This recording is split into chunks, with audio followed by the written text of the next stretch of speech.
जितनी हम लोग विद्या जानते हैं, दुनिया की जो विद्या जहां समाप्त होती है वहीं से संतों की विद्या शुरू हो जाती है।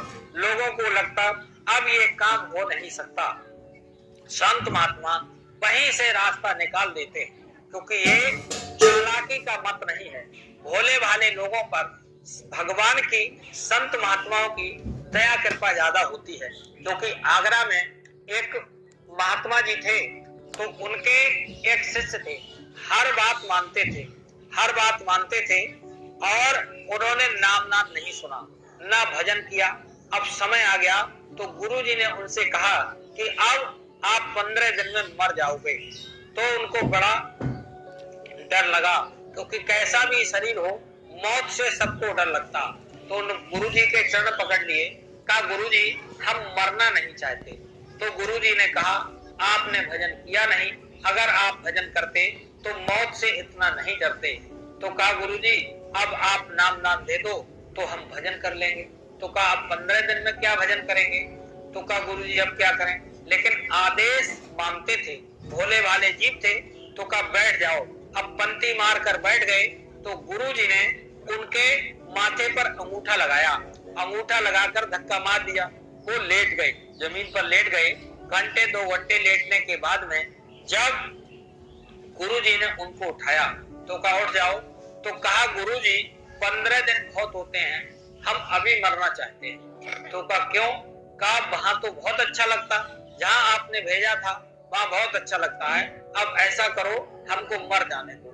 तो गुरुजी कहने लगे अगर आप भजन करते तो आप वहां भी जाते और यहाँ भी रह जाते, लेकिन आपने भजन किया नहीं, ये आपने गलती की।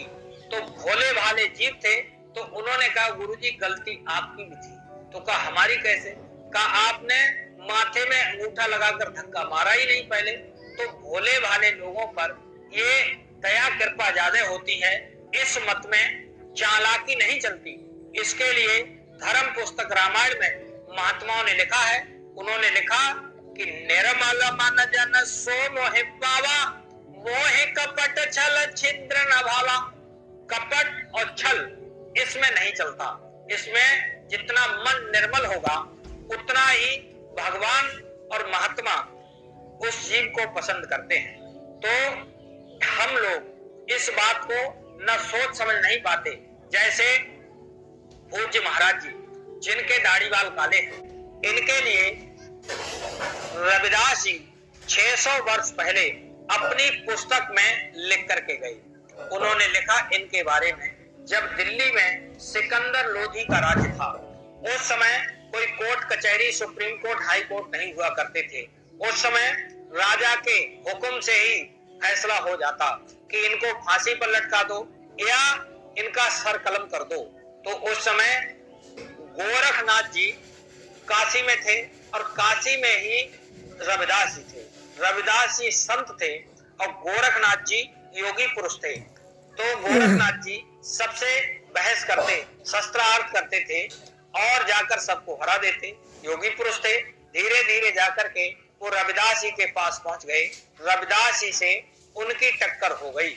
अब रविदास जी तो संत थे, संत सबसे ऊपर से आते हैं। अब रविदास जी से गोरखनाथ जी हार गए। तो कहने लगे इतनी बड़ी शक्ति आप दबाए बैठे हो, देश में इतना अत्याचार हो रहा, फिर भी आप कुछ करते क्यों नहीं। तो रविदास जी ने कहा मैं कुछ करने नहीं आया हूं, मैं जमीन तैयार कर रहा हूं।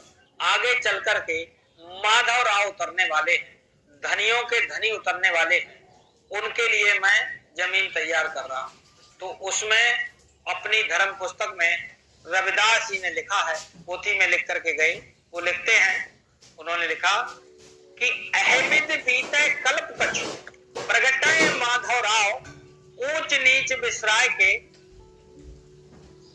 माधवराव, ऊंच नीच बिसराय के सबको दे मिलाए, करे संगठन बन ब्रह्मचारी, उन समान नहीं कोई हितकारी, गुरु नाम से सब जग जाने, उनको परम पूज्य माने, अस गए मौन भय रविदासा। तो ये आप देखेंगे बाल ब्रह्मचारी, करें संगठन बन ब्रह्मचारी, इन्होंने एक संगठन बनाया है, युवा संगठन, गौशाला के सामने। उसका वो कार्यालय लगता है, हजारों लड़के उसमें हो गए।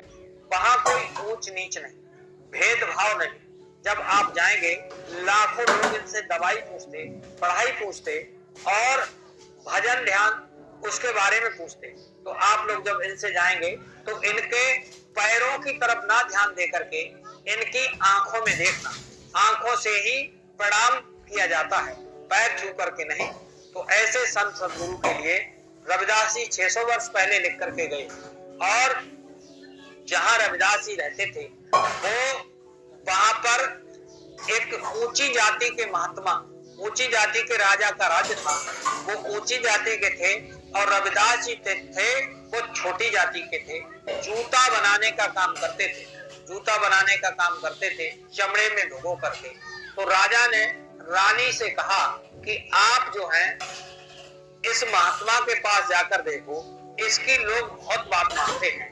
हम राजा हैं, हमसे लोग डरते हैं, लेकिन इसकी बात क्यों मानते हैं? तो राजा दिन में तो गए नहीं, रात में भेष बदल करके महात्मा जी के पास चले गए। अब महात्मा जी अंतर्यामी, महात्मा अंतर्यामी होते हैं, वो सब जानते हैं लेकिन बोलते नहीं। अब जब गए तो रविदास जी कहने लगे, आओ राजा साहब। अब राजा बड़ा चौंक कर जा गए कि आपने पता था हम आ रहे हैं? कब पता था तभी तो हम दुकान अभी तक खोले हैं, वरना बंद कर दिए होते। तो कहा ठीक है, आपने पहचान लिया तो आप बताइए, हम राजा हैं, लोग हमसे डरते हैं, लेकिन आप क्या देते हो? इन लोगों को आप क्या देते हो जो आपकी ये बात मानते हैं? जैसे बहुत से लोग कहते हैं कि जय गुरुदेव क्या देते हैं, तो क्यों जाते होगा? तो ऐसे ही राजा पूछने लगे रविदास जी से, तो आप क्या देते हो? तो रविदास जी ने कहा, जिस बर्तन में चमड़ा भीग रहा था उसी में से पानी लिया, कहा राजा लो प्रसाद। अब राजा ने पानी हाथ पर लेकर सोचने लगे, अगर ये पानी पी लिया तो दीन खराब, धर्म खराब, और नहीं पिया तो महात्मा जी क्या सोचेंगे? सोच ही रहे, रविदास जी सोचने लगे राजा क्या सोच रहे हैं। तो उन्होंने थोड़ी अपनी नजर बचाई और राजा ने हाथ ऊपर कर दिया, पानी नीचे कपड़े में गया और वहां से चले आए। और आकर के महलों में रानी से कहने लगे, आपने हमको कहाँ भेज दिया? ऐसी जगह भेजा दीन धर्म दोनों भ्रष्ट हो जाते। छोटी जाति का महात्मा चमड़े के पानी को प्रसाद बता रहा। अब कहने लगे, अब कपड़ा उतार दिया, कपड़े धोबी को दिए, धोबी ने अपनी लड़की को दिए, वो उसने धोए, चमड़े के पानी का कोई दाग रह गया, उसने दांत से छुड़ाया। अब उसकी दिव्य दृष्टि खुल गई, ज्ञान चक्षु शिव नेत्र खुल गया। अब वो स्वर्ग वैकुंठ की बात करने लगी और वो इलाज बीमारियों का बताने लगी। धीरे धीरे राजा तक बात पहुंच गई कि धोबी की लड़की तो पागल हो गई है, ऐसी ऐसी बात बताती है जो किसी ने सुनी भी नहीं। अब राजा समझ गए, राजा गए लड़की के पास, तो लड़की ने राजा के पैर पकड़ लिए, कहा आप ही मेरे गुरु हो, जो ये मुझको दौलत मिली है वो आपकी ही दया कृपा से मिली, आपकी वजह से मिली। अब राजा पहले तो रात में गए थे, फिर दिन में ही जाकर के रविदास जी के पास पहुंचे और कहा महाराज वो दौलत अब हमको दे दो। तो उन्होंने कहा मैंने क्या दिया था? कहा यही चमड़े का पानी। तो कहा अब नहीं, अब नहीं, वो मुहूर्त कल था, वो मौज कल थी, अब आज नहीं। तो कहा अब क्या होगा? तब कर राज कर नरका, अब नरक 84 में जाइए, 84 लाख योनियों का चक्कर लगाइए, उसके बाद मनुष्य शरीर मिले ना मिले, गुरु मिले ना मिले, तो अब नहीं। तो महात्मा कहते हैं कि आप लोगों को नहीं पता किन किन योनियों में आप लोग कितने कितने दिनों तक रहे।